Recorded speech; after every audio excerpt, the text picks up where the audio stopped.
a esta 24ª, lo dije bien, Feria del Libro de Santa Fe, feria de libreros, una feria bastante particular.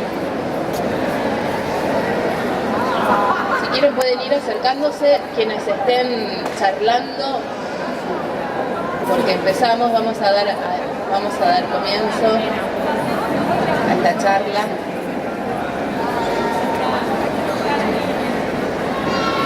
Me tocó suerte presentar a Carlos Busquet, que es como una especie de escritor de culto para los escritores y lector de culto para los lectores.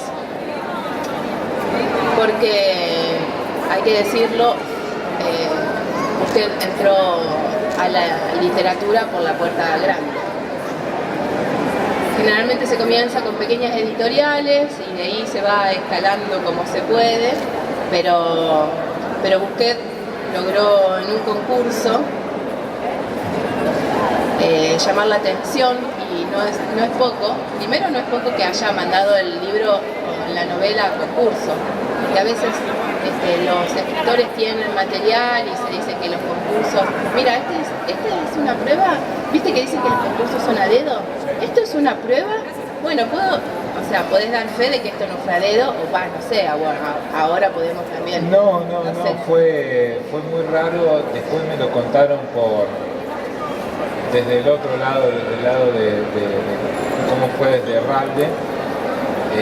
Pero sí, a mí me llegó, mandé al concurso de anagrama porque yo tenía la novela terminada y tenía 138 páginas, y en general para el concurso de novela te piden 150 y para novela corta hasta 90 en los concursos en los que se ganaba plata.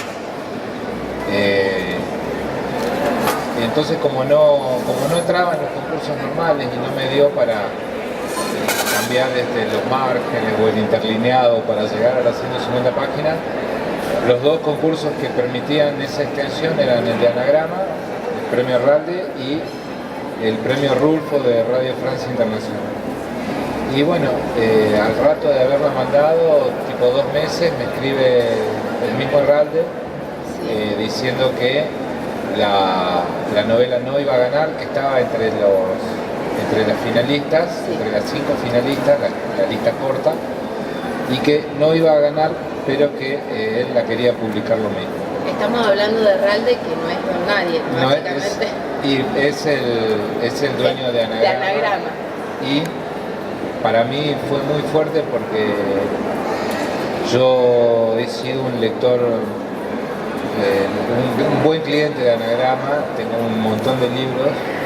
¿De los amarillos? De los amarillos, por supuesto, y he sido educado ahí. Y hay para mí la anécdota que hizo importante, fuertemente, que me hablara Herralde, es que yo sé que él, la traducción de Bukowski la decide. Sí. La trajo al español. La trajo al español en una tarde en City Light Books, en San Francisco, que estaba hablando con Loren Ferlinghetti. Y Ferlinghetti le da un libro de Bukowski y le dice, mira, estoy editando este tipo, qué sé yo. Y Herralde lo lee y dice, lo voy a sacar en castellano. Entonces es muy emocionante para mí. Yo a Bukowski sé que ahora está un poco pasado de moda, yo lo quiero mucho. No, nunca está pasado de moda en una especie de juventud sacada, ¿viste? Y los chicos como yo. Y pega. Pega. Es como un éxito asegurado. Aparte... Herralde te escribió, te cagaste en las patas, fue un correo electrónico. Sí, fue un correo electrónico. Y bueno, sí, fue muy raro porque es como era un correo que llegaba desde otra dimensión, desde el lugar donde las cosas estaban bien. Sí. ¿Y qué te dijo? ¿Que te iban a editar, que lo tenían que corregir, darle una mirada, así nomás? Fue muy poco lo que la corregí después. Corregí errores y le queda todavía al libro. Hay momentos en que el pueblo se llamaba de una manera y de otra, hasta que decidí unificar el nombre del pueblo. Y bueno, me quedaron algunos errores de eso. no me acuerdo cómo se llamaba el pueblo antes, pero hay una mención en el que está con el nombre antiguo. Yo tengo esta, que es esto no es poco, ¿viste?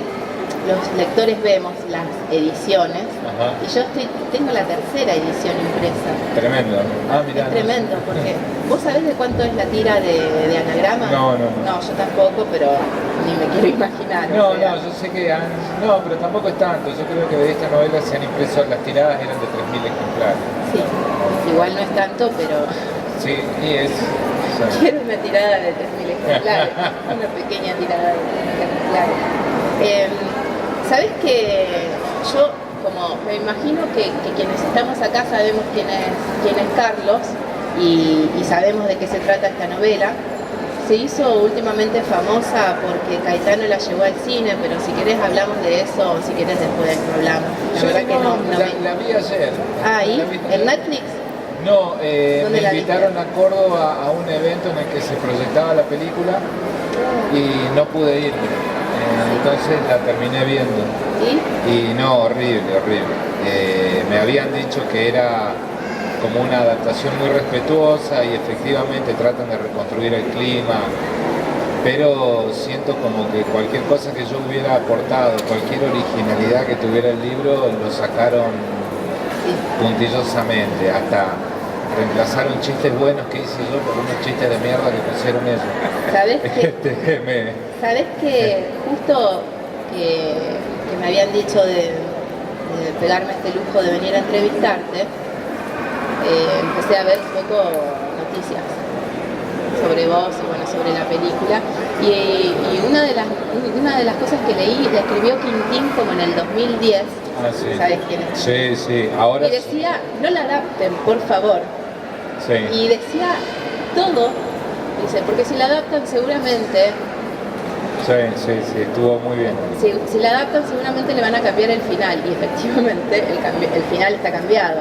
Sí. Una de las cosas que... Y no, pero él también planteó otros peligros Sí. que sucedieron, como que se quedaron con la truculencia de la cosa y dejaron afuera toda una construcción psicológica de fondo que era lo que le daba sustento, porque se quedaron con la historia policial del libro, que Sí. como historia policial es bastante chota, Sí. no tiene ningún suspenso, no hay ninguna, son cosas que suceden naturalmente y no hay ninguna incógnita, ninguna tensión en lo que sucede, sino que...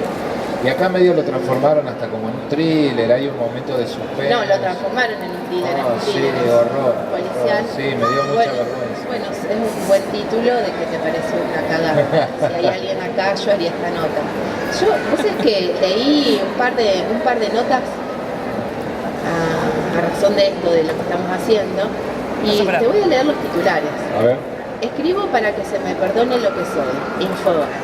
Siempre viví muy mal. Diario 1. Tengo sintonía con los tipos que hacen todo mal. Diario La Voz. Sé que Onetti es como un canto a la vida. Al lado tuyo usted. No, pero no lo digo de regodearme, No, de eso, no, sino no. que en general termino teniendo onda con eso. Termino sintonizando con la gente que se ha mandado alguna cagada o se la está por mandar. ¿Por qué terminas? ¿Porque vos te las mandás? O... Vos sabés que es raro, sí, yo te transito en un lugar de precariedad, estoy haciendo terapia para resolver eso, pero transito como una existencia en la que está todo pegado con alfileres, ¿viste? Y estoy siempre temiendo que las cosas se caigan, pero no es de la depresión desde el qué mal todo, sino como desde una imposibilidad para arreglármela con el mundo. Viene por ese lado. Cuando salió el titular con el siempre viví muy mal, es porque efectivamente siempre viví mal, en el sentido de que duermo en un colchón, no tengo cubiertos en mi casa, vivo, es como muy precaria la manera de vivir. Y acá ahora en la salida te van abrazando, ¿viste? Sí, falta que... Tampoco y lo editó Anagrama, el editor. O sea, sos un jodido, además de todo sos jodido. No. Porque te editó Anagrama. O sea, sí. No es un pinchín, ¿viste? Eso es muy raro. Todavía tardo en... ¿Podés apreciar las cosas buenas que te suceden? Esto ya que no somos muchos. podés apreciar lo bueno que te sucede. Bueno, estoy discutiendo eso, sí, estoy discutiendo eso. Uy, pucha, desde el 2009. No, pero ahora con más... Bueno, o sea. No, pero ahora con más, con método científico, estoy haciendo tratados. Tiene que ver con, vos sabés que por tu profesión, vos sos ingeniero. Sí, metalúrgico. Ingeniero metalúrgico. No soy, me recibí de ingeniero metalúrgico y doy clases de una materia muy chota de mi especialidad. ¿Cuál es? Es análisis 3, que tiene el pomposo nombre de cálculo numérico, pero es análisis matemático 3.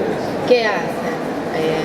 Y derivadas, integrales, y es usando variable compleja. Es una materia bastante mecánica, sí. Porque suena complicada, digamos, pero la más difícil es análisis 2. De los 3 análisis matemáticos que hay en las carreras de ingeniería, la difícil es análisis 2, y análisis 3 es como que das un último saltito empujado por mucho de lo que sabes. O sea que es para ya pibes grandes. Cuarto año de ingeniería, sí. ¿Qué sí. sería? Como 23, 24 años.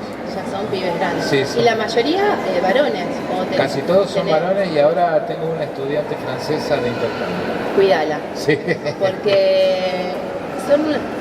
No, yo no sé si es en todas las facultades, yo conozco, doy fe de lo de Rosario, y es gente son pibes muy raros. Primero ya los que empiezan saliendo del Politécnico, que sería como la industrial o la escuela, no sé, con la escuela técnica. Es una cultura, cultura de colegio industrial, de bromas de colegio. Son como muy freak, son muy retraídos, son un poco de todo eso, son muy virgos. Sí. Hay no como sé, una virginidad a prueba de bala. No sé por qué terminé dando clase ahí. ¿Por qué estamos hablando de esto? No sé, porque había vivido sí, creo que arrancaba por lo de haber vivido mal. Entonces decía por ese lado. Y lo de la sintonía con la gente que hizo todo mal, creo que es a raíz de el libro que estaría con suerte y si Dios quiere a punto de salir a comienzos del año que viene, porque justamente Ricardo, el protagonista del libro, es un libro de no ficción. Él tuvo un momento en el que hizo todo mal. Escúchame, estás trabajando en 2 proyectos narrativos. Uno lo terminé, sí, efectivamente. ¿Una novela? Una novela, una segunda novela. ¿Quién te la edita? Con suerte, Anagrama, supongo. ¿Vos tenés contrato con ellos? ¿Tenés que ofrecerle el material primero, si quieres? Claro, tengo una especie de cláusula de opción a obra futura. Y como hasta entonces no había obra futura, no había conflicto. Entonces, durante mucho tiempo me estuvieron reclamando una segunda novela, muy amablemente. Sí. Y no podía, digamos, estoy escribiendo, pero recién me parece que empieza a tener alguna clase de onda, de consistencia, pero estoy... Porque vos tardás ¿cuánto tiempo más o menos en...? Y bajo este sol entre 4 y 5 años. Contado el material de acopio, las correcciones, exacto, las 10.000 veces que lo escribiste. Exacto. ¿O no sos obsesivo? Dos veces, no, soy obsesivo, pero tengo razón en ser obsesivo porque soy muy horrible mientras escribo. Entonces, después hay que armar. Ese es otro soy horrible mientras escribo. No, porque si yo te doy todas las versiones anteriores, vos le vas a encontrar carradas de desconexiones, y eso me tomó mucho trabajo unificarlo. Sí. Y entonces sí, no lo digo de hacerme el cheto de que soy re obsesivo, sino porque es necesario, porque soy muy desordenado en el arranque. No es que es que escribo una maravilla y después tengo que... tengo que andar de todo el barro que escribí, ir juntando las piecitas más lindas y armar algo un poco esta historia, antes que arranquemos de los 2 proyectos que ya están terminados, o terminándose, o a punto de entregarse, o lo que sea. Uno entregado y el otro en no está encantado, ya está entregado. Uno ya lo entregué y el otro está en la tormenta de la duda mientras se arma. Sí, conflicto existencial. Sí. Después de esta, vos andate como uno de tus personajes. No, me voy a descansar. Voy a descansar. Andate en serio. Sí. O sea, ahora nos ponemos WhatsApp, aceptame como amiga en Facebook, te lo estoy pidiendo acá públicamente, porque no me aceptaste. Y acá también. No, hago tantas. Haces todo mal. Somos 4. Y a 2. sino contestar los mensajes, aceptar contesté, bueno, muy bien, ¿ves? Y andate. Sí, no, tengo muchas ganas de tomármela un tiempo y dejar de pensar, porque también es un esfuerzo desde la inutilidad, ¿viste? No es que, porque sería muy llevadero estar pensando en algo si sabes que al final tenés la teoría de la relatividad, digamos, pero estar pensando en algo que no sabes qué es lo que tenés al final es muy desgastante. Entonces, sí, y tengo como una frase clave, hacer escrita, que es cuando creo que voy a terminar esta segunda novela, que uno de los personajes va a decir efectivamente estoy muy cansado, estoy extraordinariamente cansado. Y sí, voy a descansar un par de años, voy a dejarme la cabeza completamente relajada. Sí, sin números. Sí, nada. ¿Qué te atormenta más? La parte así, porque son dos lenguajes muy diferentes, un lenguaje muy duro.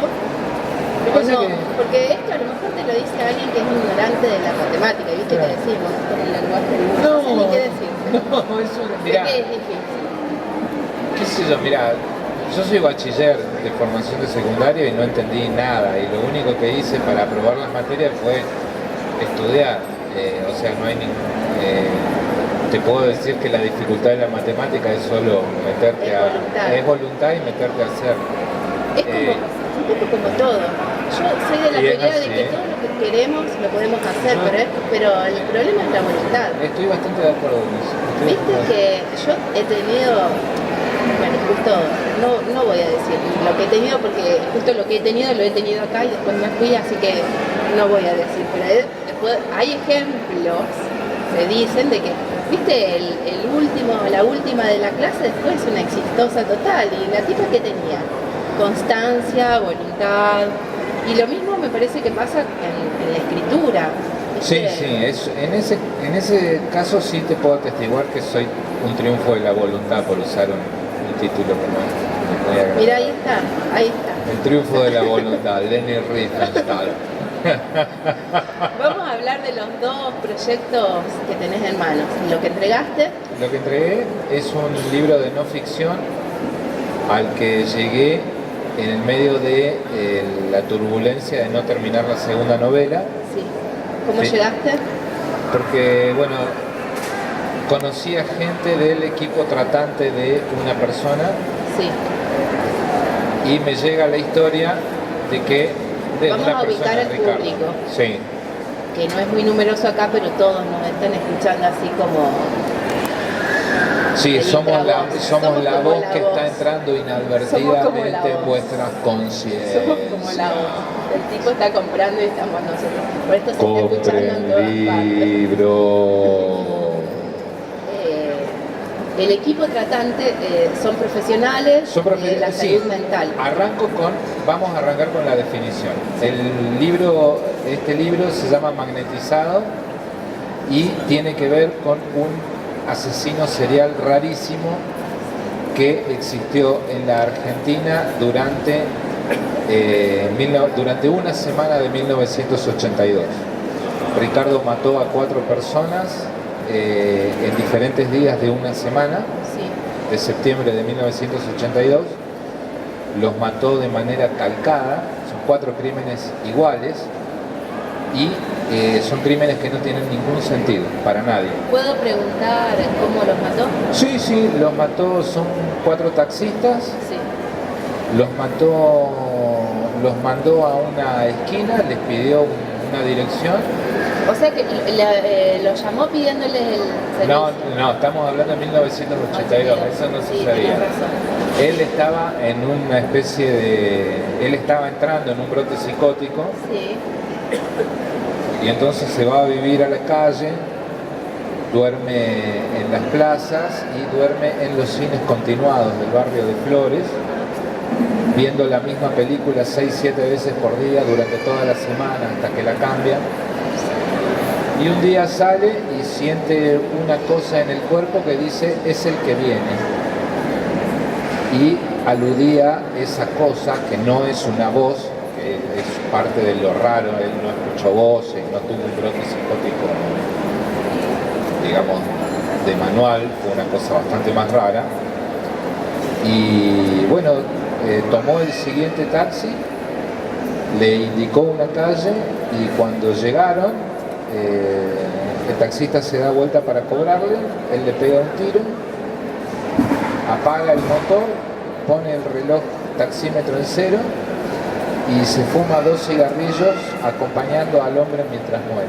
Y después se va. ¿Mientras agoniza? Mientras agoniza en el asiento delantero del auto. ¿Los mata con un revólver? Los mata con una pistola 22, con una pistola Versa que le había regalado el padre. ¿Una pistola 22? Es una pistola común y el calibre 22 es una bala chica, Sí. que tiene, es una bala que o bien la usan los asesinos profesionales porque bien puesta en la cabeza, la bala de 22 es muy liviana y muy rápida, entonces rebota varias veces adentro de la caja craneana, entonces te corta el cerebro en varios pedazos. Entonces es una bala muy eficaz y por otro lado, al ser una bala tan chiquita y tan liviana, si vos la usás mal, esa bala puede ni siquiera ingresar en la cabeza. Es una bala, es como el calibre que puede tener cualquiera en la casa. Es un arma muy común. Y tanto que el padre la tenía para defensa y se la dio para que él la tuviera en un negocio que tenía. Y bueno, los mata a los 4.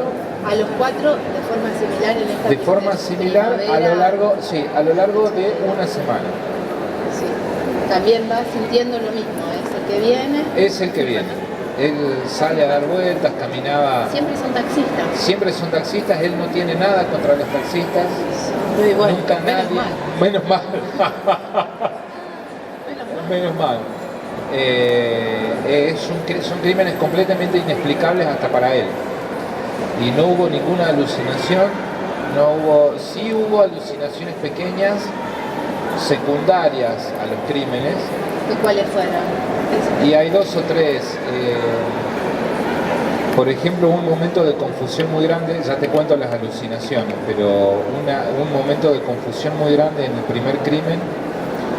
Él lo que hacía era pegarles el tiro, la persona caía hacia el asiento del acompañante, en el asiento de adelante, porque era el conductor, digamos, caía al costado. Claro, caía para el costado, hacia Sí. el lado del acompañante. Entonces él se asomaba por arriba del asiento y lo levantaba para chequear que el tiro hubiera sido bueno. Sí. Vale decir que saliera sangre por la oreja, él sabe que si salía sangre por la oreja ya estaba... ¿Por qué sabía eso? Sí, porque son cosas, él leía mucho revistas de Tony, D'Artagnan, fantasía, entonces tenía toda esa data. Y él vivía en un mundo de fantasías animado por esas historietas. Y entonces cuando eso sucede la primera vez... Guarda a los padres que compren. No. Ricardo... En este mismo momento. Ricardo chequea que el balazo hubiera entrado bien. Y mientras lo está mirando, mientras está haciendo eso, siente que lo están mirando muy fuerte. Por fuera. Siente que lo están mirando muy fuerte y se asusta. Y empieza a buscarla quién lo está mirando y encuentra 2 ojos que lo están mirando desde el espejo retrovisor, 2 ojos que lo miran muy fuerte. Y él se queda cagado en las patas, se queda paralizado del miedo hasta que se da cuenta que lo que está ahí son sus 2 ojos. Y lo interesante es que cuando él te cuenta eso, yo le digo, bueno, ¿y qué hiciste en una situación así?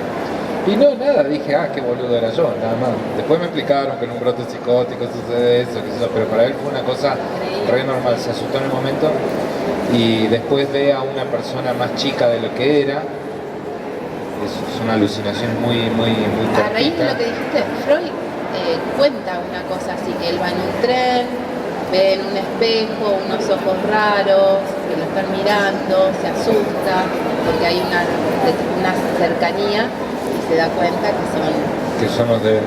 Bueno, acá Ricardo está cerca de la experiencia freudiana en variantes hardcore. ¿Y cómo llegaste a Ricardo entonces? Porque ¿El policial salió en los diarios? ¿Fuiste merodeando? Sí, busqué el caso porque el problema para la trascendencia del caso de Ricardo fue la fecha, septiembre de 1982, terminaba terminaba la guerra de Malvinas. Sí, y una muerte era una muerte Era también. una muerte y empezaban a salir todas las noticias macabras de la dictadura, o sea que era todo mucho peor que lo que había hecho Ricardo. Y empezaban a salir también los ajustes de cuentas entre cómplices civiles de la dictadura. Por ejemplo, el caso Dupont, apareció muerto el publicista Dupont, que es un caso muy famoso de crimen de la dictadura, apareció muerto el mismo día que lo detienen a Ricardo. O sea que lo que se tiene son el mes y medio en el que lo andan buscando. Se inicia una pesquisa. Exacto, sí, porque lo que sucede es que empiezan a aparecer los taxistas muertos y como es un crimen sin ninguna clase de motivación, no había manera de organizar una... Le dicen algo así como el sátiro de los taxistas, No, el asesino de los taxistas. taxistas, le dijeron en su momento. Si vos buscás sobre Ricardo en este momento en Google, lo único que sale es una nota que le hicieron en 2006, no a él porque no se podía hablar con él, pero hablan de él en una nota sobre la unidad 20 del Borda. Y él es el preso más viejo de esa cárcel, porque la unidad 20 del Borda era la cárcel de los locos. Y es lo único que hay en la historia sepultó el caso. Aunque se dieron cosas muy raras que me enteré hace muy poco, en las que intervienen, Ricardo estuvo en las cabezas de Luis Guzmán, del escritor del Frasquito, que escribió un libro usando los artículos de eso, me enteré hace muy poco, reeditaron 17 Grises, reeditó una novela de él que se llama La música de Frankie, y en el que Frankie es un asesino que él se inspiró en viendo los recortes de diarios de la época de Ricardo. Él los había visto en su momento. Y pasa una cosa muy rara, que cuando él publica ese libro por Sudamericana en 1993, y le aparece, no, lo leí ahora, sí, lo leí ahora. Es muy raro porque él fantasea, digamos, no tiene ningún asidero con el caso real, pero hay varias cosas en las que le pegan la locura. Hay momentos de locura en las que Guzmán dice cosas que son compatibles con algunas cosas que cuenta Ricardo. Sí, encontró una causal medio chota para las muertes, que no es porque aparentemente ahí Ricardo mataba porque alguien le había atropellado a la mujer, qué sé yo, una tontera. Sí, una cosa como una bastante directa. Cuando en realidad el chiste de Ricardo es que no se sabe qué mierda pasó 30 y pico de años más tarde. No hay un diagnóstico. Uno de los capítulos del libro se llama 34 años de Ricardo según el Estado, que es una sucesión de diagnósticos psiquiátricos contradictorios y que no lo describen. O sea que entre la misma gente que trabaja no puede llegar a un acuerdo. Hay un misterio muy grande acerca de qué es lo que sucede. Tiene una condena de ¿cuántos años? Ricardo ahora está afuera de la cárcel, está en un psiquiátrico. Sí. Y se está evaluando su pase a una casa de medio camino, porque Ricardo fue un preso modelo durante un montón de tiempo. Aparentemente se ha recuperado de lo que haya tenido, que nadie sabe. Sí. Estuvo 10 años sin consumir medicación psiquiátrica, sin tener ninguna cosa de violencia. Estos últimos 10 años. Sí. Y él ha tenido una evolución muy grande. Lo mismo, lo que atenta contra él, y gran parte o una parte del libro tiene que ver con eso, es que lo que atenta contra él es la falta de sentido de su acto. Puesto que como no tiene ninguna explicación... No se arrepiente, o él se arrepiente. ¿Qué es la falta de sentido de su acto? ¿No reconocerlo como propio? No, él lo reconoce como propio. Él te cuenta todo lo que se acuerda de los crímenes de una manera desordenada. Tuve que ordenar mucho para saber... reconstruye cada uno de ellos. Sí, y lo reconstruye de una manera rara, flashes, fogonazos. Él no tiene una hilación del tiempo. Nunca los escribió, por ejemplo. Es que justamente yo llegué a él cuando dentro de este proceso de ordenamiento que está Ricardo llevando a cabo, le dicen que escriba la historia justo para ordenarla. Para ordenarse. Para ordenar, efectivamente, para ordenar la cosa en su cabeza. Y él había tenido una experiencia anterior de escribir, que había terminado muy mal con una psicóloga, no muy mal él con la psicóloga, sino que había terminado muy mal la psicóloga dentro del servicio penitenciario por establecer una relación y una tarea con él. Entonces él no quería volver a escribir, no quería saber. ¿Cómo era la relación?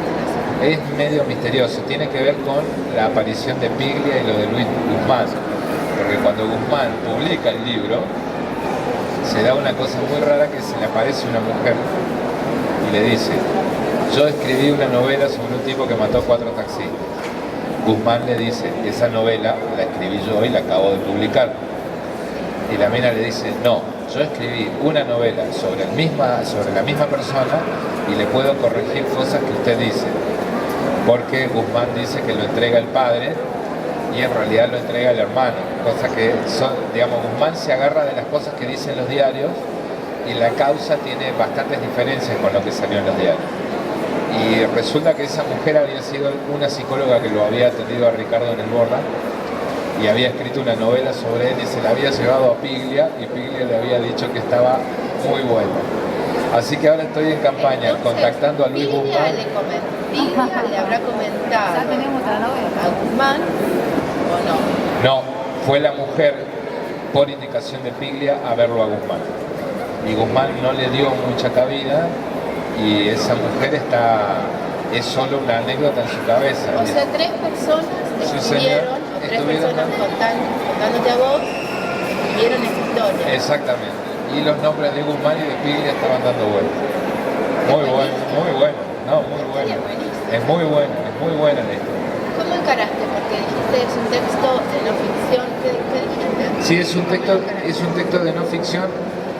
Como es una historia que no tiene, o sea, tiene una gran incógnita, pero no es una incógnita que venga desde la moral, porque Ricardo asume la responsabilidad de los asesinatos, no tiene esa cosa demagógica de decir, me preocupa, me duele la familia, qué sé yo, pero él, dentro de él, lo que podría ser su anormalidad psiquiátrica, que es un grave problema con los sentimientos, con la sentimentalidad de la cosa, él habla de los muertos y de los familiares de los muertos pidiendo disculpas y haciéndose cargo, pero de una manera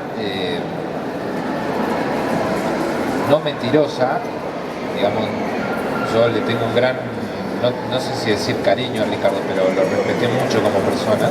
La gran Truman Capote. No, esto es todo mucho más raro porque los sentimientos casi no aparecen. Acá casi no hay sentimientos. Ricardo, por ejemplo, vos imaginate cómo fuma un preso.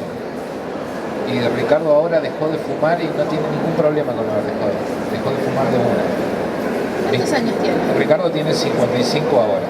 Mató cuando tenía 19 años. Sí. Así que bueno, entonces cuando le dijeron de que ordene la historia, que la escriba, él dijo que no, pero que podía hablar con un periodista o un escritor para Vaya diferencias si las hay. Y bueno, pero Un periodista Ricardo, y un escritor. pobre El escritor Ricardo. te va a hacer de esto. Y vos, bueno, es que yo vos sabés que Cuando empezaste a hablar, ¿lo hiciste como para decir voy a copiar material así para algo o fue desinteresado? no, fue con interés por la persona, por la rareza. Un psiquiatra me dijo, si vos, dice, el asesinato no racional, o sea, la mayoría de la gente mata por razones pedestres y medio deprimentes, digamos, como plata, celos, furia. Entonces, los asesinos que matan por motivos no racionales, si vos haces una distribución normal de la población, una curva de Gauss, digamos, y ubicás adentro de esa curva a los asesinos no racionales, esa gente va a estar ubicada en un rincón muy al costado de la curva, muy casi afuera. Y Ricardo es tan raro como caso que si vos lo metés en una distribución normal de asesinos no racionales, Ricardo está en la punta. ¿Entendés? Ricardo no alucinó, ninguna voz le dijo que hiciera nada, él dejó de matar solo, no es que tuvo un impulso que no... Pero no se entregó. Es que O sea, se protegió. Él me describe... Por lo que está contando. No, por eso no, es que El padre, estoy no sé. afinando porque el contacto con la realidad de él en ese momento era muy raro. Te voy a contar una anécdota que es la que le da nombre al libro. El libro se llama Magnetizado. Los 4 muertos fueron asesinatos muy prolijos, digamos, de un solo tiro en la cabeza, orificio de entrada, salvo el tercero que tuvo orificio de salida, entonces salpicó de sangre el interior del auto. Llama la atención para alguien que nunca mató antes. Claro, pero Ricardo venía de manejar armas en el servicio militar y consideran, sí, yo también, él me explica que cerraba los ojos a la hora de matar, y yo le digo, pero ¿cómo conseguiste 4 tiros eficaces cerrando los ojos? Entonces él me dice, mira, si no cerré los ojos, el momento de matar desaparece. Él te cuenta todo el instante anterior y todo el instante posterior, lo que se acuerda te lo cuenta. Y para darte una dimensión del trato con la realidad que tenía en ese momento, después de todo esto sucede en un radio de muy pocas cuadras del barrio de Mataderos. Todos los muertos están separados en muy poquitas cuadras. Y Ricardo, durante todo el tiempo que anduvo matando, y yo leí los diarios y sé que se desató una cacería humana y que estaba saturado todo el barrio de Mataderos de policías y no lo encontraban, porque justamente no había ninguna lógica en lo que el tipo hacía, no había de dónde agarrarse para ir a buscarlo. El tipo normal, sí, normal. Y cuando mata al tercero, él siempre después de matar comía milanesa de pollo napolitana con papas fritas y de postre mousse de chocolate. En un bar de Mataderos que era una parada de taxistas. Para el tercer muerto ya lo estaban buscando todos. Te digo, eso no me lo cuenta él, sino lo leí yo en los diarios. Todos los taxistas. Taxistas, había gente de robos y hurtos, homicidios, la misma comisaría 42 de Flores. Y no lo pudieron agarrar. Y total que cuando mata al tercero, Ricardo se va a este bar parada de taxistas a comer. Que siempre lo hizo. Que siempre iba, siempre fue ahí, el dueño lo conocía porque él es de ese barrio, lo conocían de chico. Y total que pide eso y cuando se apoya en la mesa, levanta la mano y se le queda pegado a un cubierto. Y él dice, la puta, estoy magnetizado. Y no era que estaba magnetizado, sino que era la sangre que lo tenía salpicado. Entonces está en ese bar dándose cuenta de que está salpicado de sangre. Dice, me miro la mano, tenía sangre. ¿Es diestro o es zurdo? Ay, boludo, vos sabés que eso no lo sé. Mirá qué pregunta que... Mirá, estuve mal. Escribo policial. Muy bien, estuviste muy bien. Y entonces dice que se mira la sangre, tenía sangre en la campera y en el pantalón. Dice, nada exagerado, pero era muy evidente. No era que estaba chorreadísimo de sangre, pero tenía unas claras manchas de sangre. Y le digo, ¿y qué hiciste? No, nada, seguí comiendo. ¿Y los tipos ahí al lado? Y los tipos ahí alrededor buscándolo con sogas para ahorcarlo. Sí. Y me dice, y le digo, pero no sentías ninguna sensación de peligro, nada. Dice, pero esto no, fue el tercero que decís, o el cuarto. Tercero. Y mató uno más. Y mató uno más. Pero ¿y entonces? Entonces, ¿qué? Los tipos ahí, nadie se dio cuenta. Hay 2 o 3 incidentes con policías parándolos en la calle y que lo dejaron ir. Hay una teoría que dicen que el crimen perfecto es el crimen que no se quiere cometer. Y bueno, está un poco ahí porque él lo que habla de la dinámica que lo llevó a los crímenes es una cosa que fue perderse en el mundo de imaginación que él tenía y que perdió cualquier control de operación sobre la realidad. Eso no lo dice él, no lo dice con esas palabras, pero él habla de estar muy lejos, de caminar, te digo, esta cosa de estar viendo, esta cosa fantasmal, de estar viendo la misma película 6-7 veces toda la semana, la misma película. ¿Y sabés qué película es? Y vio montones, porque esto él lo hizo durante un tiempo. ¿Eran nacionales? Pero la última, no, era lo que daban en los cines continuados de Flores. La con la que arrancó los crímenes era Corrupción se escribe con sangre de Franco Nero. Pero teóricamente él dice que no tiene ninguna relación. Se lo dice. Y lo que pasa es que es muy raro hablar con él. Yo tiendo a creer. puedo entender que algunas cosas la pueda haber ocultado por vergüenza, conociéndolo, creyendo que lo conozco. Creo que algunas cosas puede haber, pero muy pocas, porque en realidad todo el evento no tiene ningún sentido.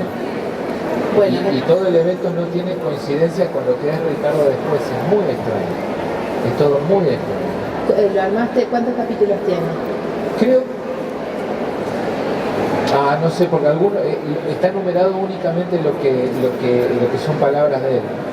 Porque al final, como la historia no tiene una incógnita, no es que yo tengo que andar sacándole una verdad, sino más que nada ver qué es lo que le pasaba, digamos, porque él no tiene ninguna reticencia.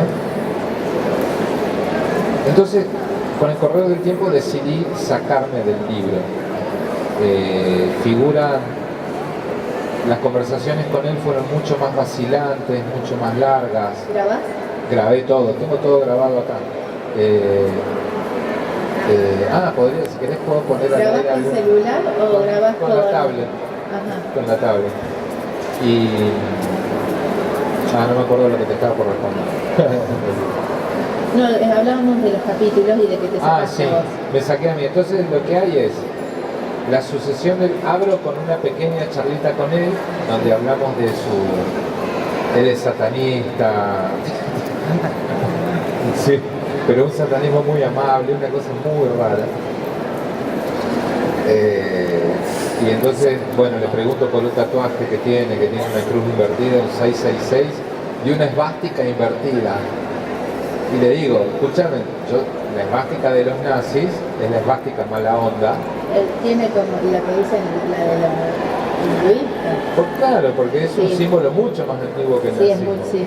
Entonces la esvástica está la esvástica que gira para un lado y la saubástica que gira para el otro. Y entonces le digo, ¿y por qué te tatuaste la esvástica que no es de los nazis? Y me dice, no, porque la esvástica que tienen los nazis es el giro hacia el sol, hacia la luz.